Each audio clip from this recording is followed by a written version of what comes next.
Problem asks us to factor, and as soon as you see this problem, I hope that you celebrate to yourself because you absolutely positively know how to do this. This is not a big deal at all.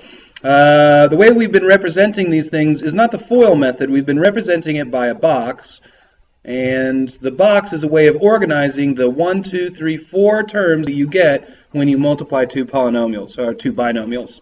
And the structure of the box is that the first term comes from here, and the last term comes from here. In other words, this 45, the last term, comes from two numbers that I do not know, here and here, and they're going to multiply here and here to make negative 45. So I'm trying to solve a puzzle. I know what's going inside the box. I know the trinomial that comes from the inside of the box, but I don't know these mysterious numbers on the outside of the box, the binomials that I have to multiply.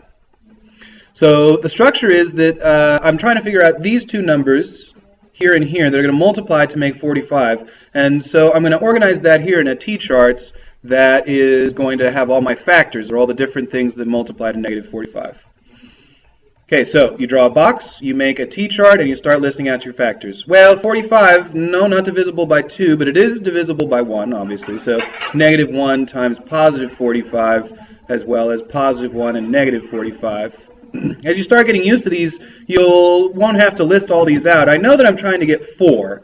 And so I know that when these numbers are done canceling a little bit, they have to be left with 4, and these two numbers are way too far apart. This is going to be 44. So I probably wouldn't even write these down after a while. 2 doesn't work, 3 doesn't work, 4 doesn't work, 5 would work. So 5 and 9. And then the other one is negative 5 and positive 9. They multiply to negative, so one of them has to be negative. Okay, well, I can add these together. Again, this was 44. Negative 44, negative 4, positive 4. Okay, which one of those did I want? Well, I wanted this thing right here. Okay, so when I'm multiplying two binomials, I noticed that the two terms here and here are going to add up together.